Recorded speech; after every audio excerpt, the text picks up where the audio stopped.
प्रदेश में फ्री की रेवड़ी का धमाका।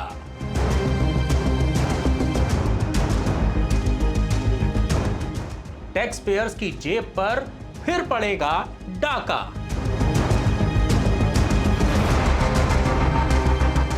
बांटनी है खैरात तो पार्टी फंड से करो शुरुआत। जैसे ही चुनाव पास आते हैं, हमारे देश की राजनीति का एक फिक्स पैटर्न शुरू हो जाता है। वोट दो और फ्री का पैसा लो। उत्तर प्रदेश में विधानसभा चुनाव की आहट शुरू हो चुकी है और इसके साथ ही शुरू हो गया है स्कीमों का एक बहुत बड़ा खेल। यूपी की योगी सरकार महिलाओं के लिए एक नई योजना ला रही है। योजना क्या है? योजना है हर महिला पात्र को मिलेंगे 50,000 रुपए। और सबसे मजेदार बात सुनिए, चुनाव से ठीक पहले 20,000 रुपए सीधे बैंक अकाउंट में डाल दिए जाएंगे और बाकी के 30,000 रुपए वो मिलेंगे चुनाव जीतने के बाद 10-10 हजार की किश्तों में। अब आप कहेंगे कि इसमें गलत क्या है? गरीबों को पैसा ही तो मिल रहा है। लेकिन जरा रुकिए, ठंडे दिमाग से सोचिए, ये जो 20,000 या 50,000 रुपए बांटे जा रहे हैं, ये पैसा आखिर आ कहां से रहा है? क्या ये पैसा किसी निजी नेता की अपनी जेब का है? क्या ये किसी राजनीतिक पार्टी का अपना कमाया हुआ पैसा है? नहीं, बिल्कुल नहीं। ये पैसा आपका है, ये पैसा हमारा है। ये इस देश के आम टैक्स पेयर्स के खून पसीने का पैसा है। लेकिन सबसे बड़ा सवाल यह है कि आखिर सरकार को चुनाव से ठीक पहले ये पैसा बांटने का दांव क्यों चलना पड़ रहा है? इसका जवाब कड़वा है लेकिन सच है। क्योंकि 5 साल सरकार चलाने के बाद रिपोर्ट कार्ड में गिनाने के लिए कोई ठोस उपलब्धि है ही नहीं। जब राम मंदिर के नाम पर जुटाए गए चंदे में धांधली और चोरी के संगीन आरोप लगते हैं, जब बुंदेलखंड और पूर्वांचल एक्सप्रेसवे जैसी बड़ी परियोजनाओं का उद्घाटन होते ही पहली ही बारिश में सड़कें और एक्सप्रेसवे धंस जाते हैं, तो पूरी की पूरी पोल खुल जाती है। जब युवाओं को पक्की नौकरी के बजाय पेपर लीक और बेरोजगारी मिलती है, तो फिर चुनाव जीतने के लिए सरकार के पास क्या ही ऑप्शन बचता है? सिर्फ और सिर्फ फ्री की रेवड़ी बांटना। अपनी नाकामियों, भ्रष्टाचार के आरोपों और अधूरे पड़े प्रोजेक्ट्स पर पर्दा डालने के लिए जनता के ही पैसे को रिश्वत की तरह इस्तेमाल किया जा रहा है, ताकि वोटिंग के समय जनता 5 साल के कामों का हिसाब ना मांगे, बल्कि खाते में आए 50,000 रुपए देखकर बटन दबा दे और वोट दे डाले। हजारों करोड़ रुपया उत्तर प्रदेश की सरकार ने भ्रष्टाचार में खाए हैं। वो उदाहरण राम मंदिर चढ़ावा चोरी से लेके आगरा, लखनऊ, कानपुर एक्सप्रेसवे तक है। जहां देखिए वहां करप्शन हुआ है। कोई योजना भारत सरकार, उत्तर प्रदेश सरकार की नहीं है जो करप्शन का शिकार नहीं हुई है। तो अब जेनजी महिलाएं और सभी महिलाएं ये चाहती हैं, वो सम्मान से जीना चाहती हैं, उन्हें भीख नहीं चाहिए। उत्तर प्रदेश सरकार को ये समझना होगा, जनता जाग गई है, महिला जाग गई है। अब बदलाव ही बेहतर कर सकता है। 20,000 रुपए कहीं से भी बेहतरी नहीं ला सकते हैं। आप सुबह से शाम तक मेहनत करते हैं, दूध खरीदने से लेकर पेट्रोल भरवाने तक, सुई से लेकर गाड़ी खरीदने तक, हर चीज पर आप जीएसटी और टैक्स देते हैं। आप टैक्स क्यों भरते हैं? ताकि आपके शहर में अच्छी सड़कें बने, ताकि सरकारी अस्पतालों में सही से इलाज मिले, ताकि आपके बच्चों को सरकारी स्कूलों में अच्छी और बेहतरीन शिक्षा मिले, ताकि देश में नए उद्योग लगें, कारखाने खुले और हमारे युवाओं को पक्की नौकरियां मिलें। लेकिन सरकार क्या कर रही है? सरकार देश के बुनियादी ढांचे को सुधारने के बजाय, नए अस्पताल और यूनिवर्सिटी बनाने के बजाय, ये पैसा सीधा चुनाव जीतने के लिए रेवड़ियों की तरह बांट रही है। और ये कोई पहली बार नहीं हो रहा है। अब तो हर पार्टी के लिए ये चुनाव जीतने का सबसे आसान शॉर्टकट बन गया है। बिहार में चुनाव से ठीक पहले हर परिवार की महिला को 10-10 हजार रुपए बांटे गए। मध्य प्रदेश में लाडली बहना योजना के नाम पर करोड़ों रुपए खाते में डाले गए। महाराष्ट्र में लड़की बहन योजना चला दी गई और अब वही फॉर्मूला उत्तर प्रदेश में भी दोहराया जा रहा है। भारतीय जनता पार्टी की सरकार महिलाओं को मूर्ख समझना बंद करे। चुनाव आते ही कह रहे हैं 50,000 रुपए देंगे, 30 पहले देंगे, 10 बाद में देंगे। अरे बिहार में भी आपने ऐसे ही पैसे दिए थे, उसके बाद उस पैसों को वसूल रहे। बिहार में आपने कहा था 2 लाख रुपए चुनाव के बाद देंगे, किसी एक भी जीविका दीदी को नहीं दिए, और अब तो 10,000 रुपए भी वसूली की बात चल रही है। उत्तर प्रदेश की जनता को, महिलाओं को मूर्ख समझना बंद करे भारतीय जनता पार्टी की सरकार। इन्हीं महिलाओं के बच्चों को रोजगार नहीं मिला हुआ है, इन्हीं महिलाओं के पतियों को पेंशन नहीं मिल रही है, और इन्हीं महिलाओं को आप सिर्फ चुनावी झुंझुना दे करके वोट खरीदना चाहते हैं। उत्तर प्रदेश की महिलाएं बिकाऊ नहीं है। राजनीतिक विश्लेषक खुलेआम टीवी पर बैठकर कहते हैं कि ये तो गेम चेंजर मास्टर स्ट्रोक है। एक महिला को पैसे दो, पूरे परिवार के 4-5 वोट पक्के हो जाते हैं। वाह क्या बात है। यानी अब नीतियां देश के विकास के लिए नहीं, बल्कि 4-5 वोट पक्के करने के गणित पर बनाई जा रही हैं। लेकिन क्या आपने सोचा है कि इस मास्टर स्ट्रोक का यूपी की इकोनॉमी पर क्या असर पड़ेगा?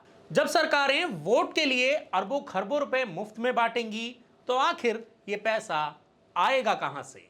सरकारें और ज्यादा कर्ज लेंगी, और जब कर्ज बढ़ेगा तो प्रदेश का विकास बजट कट जाएगा, अस्पतालों में दवाइयों का बजट कम हो जाएगा, नई सड़कें और पुलों का निर्माण रुक जाएगा, बिजली और इंफ्रास्ट्रक्चर के प्रोजेक्ट्स ठप हो जाएंगे, और अंत में इस कर्ज का बोझ चुकाने के लिए जनता पर नए नए टैक्स और महंगाई का बोझ लाद दिया जाएगा।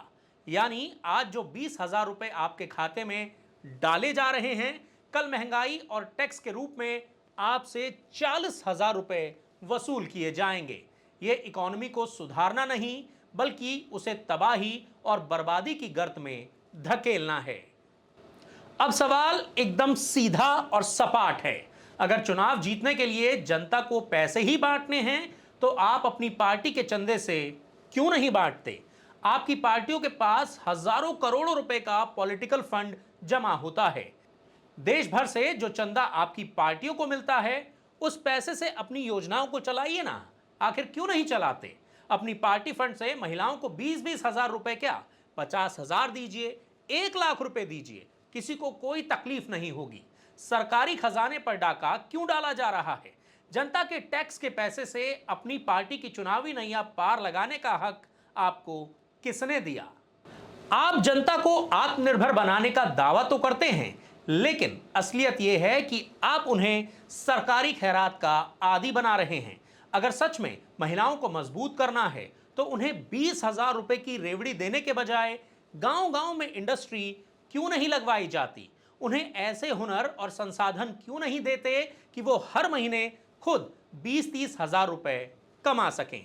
क्योंकि सरकारें जानती हैं अगर जनता सच में आत्मनिर्भर और पढ़ी लिखी हो गई तो वो चुनाव के समय 20,000 रुपए के लिए वोट नहीं देगी, बल्कि सरकार से 5 साल का हिसाब किताब मांगेगी। मुफ्त बिजली, मुफ्त पानी और सीधे खातों में कैश भेजने की ये राजनीति हमारे देश की अर्थव्यवस्था को अंदर ही अंदर खोखला कर रही है। जब सरकारें विकास कार्यों का बजट काटकर चुनावी रेवड़ियों में पैसे उड़ाने लगेंगी तो भुगतान आखिर कौन करेगा? भुगतेगा वही आम नागरिक जो टूटी सड़कों पर गड्ढा गिनेगा और बिना इलाज के अस्पतालों में लाइनें लगाएगा। अब फैसला आपको करना है। आपको अपने टैक्स के पैसे से बेहतर स्कूल और अस्पताल और रोजगार चाहिए, या चुनाव से ठीक पहले फेंका गया 50,000 रुपए का ये चुनावी दांव?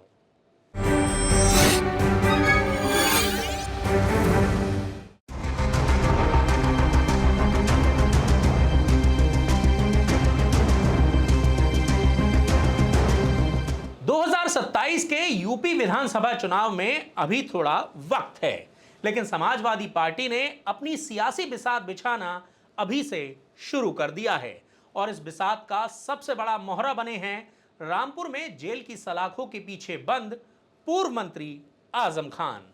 हाल ही में समाजवादी पार्टी के राष्ट्रीय महासचिव शिवपाल यादव रामपुर जिला जेल पहुंचे। वहां उन्होंने आजम खान से करीब 1 घंटे तक बंद कमरे में मुलाकात की, लेकिन असली हलचल जेल के अंदर नहीं बल्कि जेल से बाहर निकलने के बाद शुरू हुई। लेकिन असली हलचल जेल के अंदर नहीं बल्कि जेल से बाहर निकलते ही शिवपाल यादव के बयानों से शुरू हुई। जेल के बाहर आते ही शिवपाल यादव ने ऐसा बयान दिया जिसने यूपी के सियासी पारे को एक झटके में बढ़ा दिया। शिवपाल यादव ने क्या कहा, आप खुद सुनिए। देखिए, इतने बड़े लीडर जमीन पे लिटाया जा रहा है, जमीन पर लिटाया जा रहा है। दवाइयों का कोई इंतजाम नहीं, और यहाँ तक कि कपड़े से लेकर के सभी जो सुविधाएं जेल में होती हैं, जो विधायकों को और इनको जो सुविधाएं होती हैं, इतने सीनियर लोगों को तो वो नहीं मिल रही। ये 2027 में अब चुनाव आने वाला है।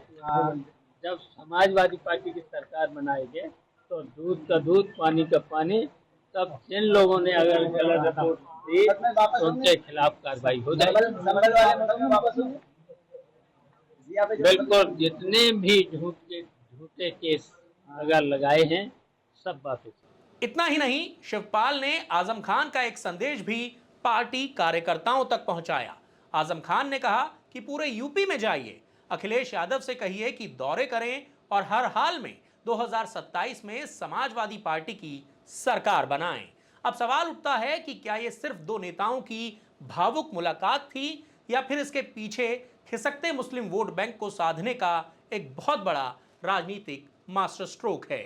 और बड़े नेता रहे आजम खान, तो मुझे लगता है कि वो गए होंगे कुशल क्षेम पूछने, पर ये मुझे लगता है चुनावी दृष्टिकोण से केवल अल्पसंख्यक वोटों को भरमाने के लिए ये मुलाकात की गई है। बरसों से सरकार में बरसों से आजम खान जेल में है, तमाम मुकदमों में जेल में। सपा ने उनको एकदम दरकिनार कर दिया। आगामी चुनाव को देखते हुए ये एक तुष्टीकरण की भेंट है, इसके अतिरिक्त और कुछ नहीं। आइए समझते हैं कि आजम खान आखिर समाजवादी पार्टी के लिए इतने जरूरी क्यों हैं। आजम खान मुस्लिम समाज के एक कद्दावर चेहरे हैं। आजम खान सिर्फ रामपुर के नेता नहीं हैं, बल्कि पूरे यूपी में सपा का सबसे बड़ा और मुखर मुस्लिम चेहरा माने जाते हैं। इसके अलावा मुस्लिम वोटों में एकजुटता रखने की ताकत भी आजम खान के पास है। पश्चिमी यूपी से लेकर रुहेलखंड तक मुस्लिम मतदाताओं पर आजम खान की काफी अच्छी पकड़ है। आजम खान के लंबे समय से जेल में बंद होने के कारण मुस्लिम समाज के एक बड़े तबके में यह संदेश गया है कि आजम खान को निशाना बनाया जा रहा है और समाजवादी पार्टी इसी सहानुभूति को अपने पक्ष में मोड़ने की कोशिश कर रही है। अब जरा आंकड़ों के जरिए समझिए कि समाजवादी पार्टी के लिए मुस्लिम वोट बैंक का गणित आखिर है क्या। उत्तर प्रदेश में मुस्लिम आबादी लगभग 19 से 20% है। करीब 80 से 90 ऐसी विधानसभा सीटें हैं जहां मुस्लिम वोटर हार और जीत तय करता है।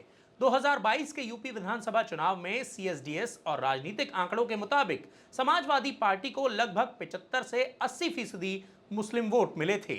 इसी भारी समर्थन के दम पर समाजवादी पार्टी ने 2022 में 111 सीटें जीती थी और उसका वोट प्रतिशत बढ़कर 32% के पार चला गया था। 2024 के लोकसभा चुनाव में अखिलेश यादव के पीडीए यानी पिछड़ा, दलित और अल्पसंख्यक फॉर्मूले और मुस्लिम वोट बैंक के एक तरफा समर्थन की वजह से समाजवादी पार्टी ने यूपी की 80 में से 37 सीटें जीतकर सभी को चौंका दिया था। लेकिन 2024 के बाद कांग्रेस, बीएसपी और ओवैसी की एआईएमआईएम जैसे दल भी मुस्लिम वोट बैंक में सेंध लगाने की लगातार कोशिश कर रहे हैं। ऐसे में समाजवादी पार्टी को डर है कि कहीं उसका सबसे मजबूत वोट बैंक छिटक ना जाए। इसीलिए आजम खान को आगे रखकर समाजवादी पार्टी एक तीर से कई निशाने साध रही है। इसमें पहला है मुस्लिम समाज को यह संदेश देना कि संकट की इस घड़ी में पार्टी अपने बड़े नेता के साथ मजबूती से खड़ी है। दूसरा, विक्टिम कार्ड और जुल्म के बदले का नारा देकर बिखरे हुए मुस्लिम मतदाताओं को एक झंडे के नीचे लाना। तीसरा और सबसे अहम, ओवैसी या कांग्रेस जैसे विकल्पों की तरफ देख रहे मुस्लिम वोटरों को यह एहसास कराना कि बीजेपी का मुकाबला सिर्फ और सिर्फ समाजवादी पार्टी ही कर सकती है। राजनीति में कभी भी कोई भी बयान या मुलाकात बिना मकसद के नहीं होती। शिवपाल यादव का आजम खान से मिलना और बदला लेना जैसे आक्रामक बयान ये साफ कर देते हैं कि 2027 के लिए समाजवादी पार्टी का मुस्लिम कार्ड अब पूरी तरह से मैदान में उतर चुका है। लेकिन क्या आजम खान के नाम पर सहानुभूति बटोरकर समाजवादी पार्टी 2027 में सत्ता की कुर्सी तक पहुंच पाएगी या फिर बीजेपी इस ध्रुवीकरण का जवाब अपने नए सियासी गणित से देगी?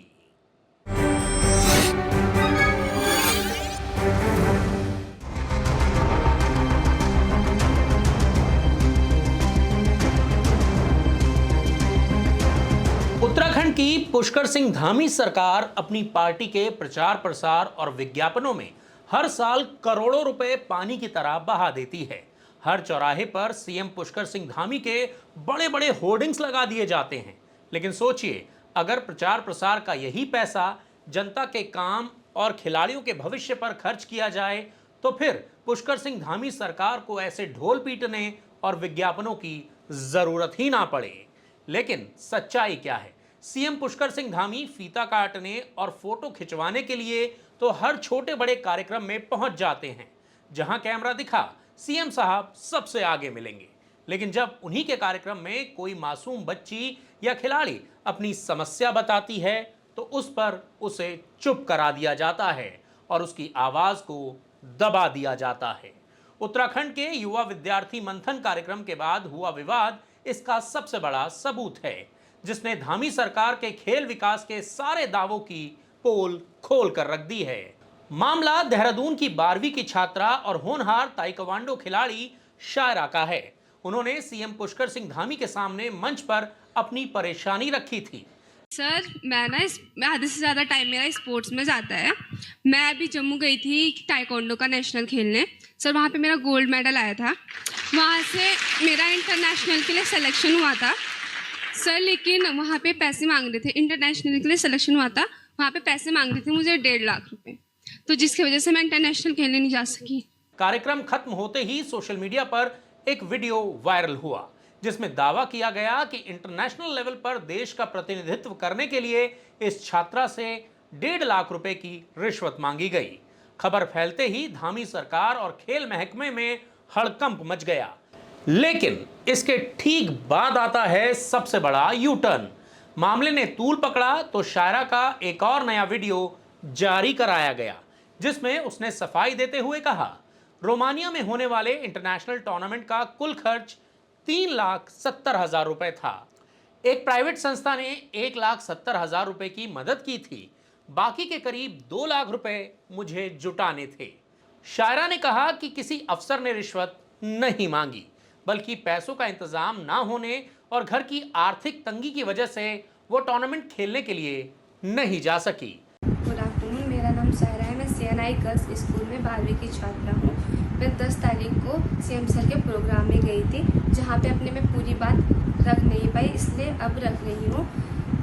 मेरा सिलेक्शन जम्मू में, मैं नेशनल खेलने जम्मू में गई थी, जहाँ पे मेरा इंटरनेशनल के लिए सिलेक्शन हो गया था रोमानिया में क्वानकिडो का, जहाँ से मुझे फेडरेशन 1,70,000 रुपये दे रही थी। बाकी का खर्चा मुझे करना था और बाकी मैंने स्कूल में किसी को बताया नहीं या किसी को भी बताया नहीं, जिसके कारण मैं नहीं जा सकी। अब यहां आकर कहानी अटक जाती है और धामी सरकार से 2 कड़वे सवाल पूछे जाने चाहिए। पहला सवाल, क्या एक साधारण परिवार की खिलाड़ी ने धामी सरकार के खौफ या ऊपर से आए किसी बड़े राजनीतिक दबाव में अपना बयान बदला? क्या उस पर मामले को रफा दफा करने का प्रेशर बनाया गया? और दूसरा और सबसे बड़ा सवाल, अगर ये मान भी लिया जाए कि कोई रिश्वत नहीं मांगी गई और ये सिर्फ पैसों की तंगी का मामला था, तो क्या ये पुष्कर सिंह धामी और उनके स्पोर्ट्स सिस्टम की बड़ी नाकामी नहीं है? जो धामी सरकार अपने प्रचार पर करोड़ों रुपए उड़ा देती है, क्या उसके पास देश का नाम रोशन करने वाली एक इंटरनेशनल खिलाड़ी के लिए सिर्फ 2 लाख रुपए का बजट तक नहीं था? सवाल बड़ा है। फीता काटने और उद्घाटन करने में तो सीएम साहब सबसे आगे रहते हैं, लेकिन जब अपने ही समारोह में कोई बच्ची अपनी तकलीफ बताती है तो उसे चुप करा दिया जाता है, और जब पैसों की जरूरत होती है तो खिलाड़ी को 2 लाख रुपए के लिए दर दर भटकना पड़ता है। सच चाहे जो भी हो, लेकिन नुकसान किसी नेता का नहीं, किसी मुख्यमंत्री का नहीं हुआ, बल्कि यह नुकसान हुआ है उत्तराखंड की एक होनहार खिलाड़ी के सपनों का। आपको क्या लगता है? क्या शायरा ने धामी सरकार के दबाव में आकर दूसरा बयान जारी किया, या फिर यह सच में सरकारी उपेक्षा का मामला था? इस पर जो भी आपकी राय है, कमेंट करके अपनी राय हमें जरूर बताएं। इसके अलावा आपको हमारा ये वीडियो कैसा लगा, ये भी हमें जरूर बताइए। इसके अलावा हमारे YouTube चैनल द फेडरल देश को सब्सक्राइब करना, लाइक करना और नोटिफिकेशन की घंटी दबाना मत भूलिएगा। तो आज के इस वीडियो में इतना ही।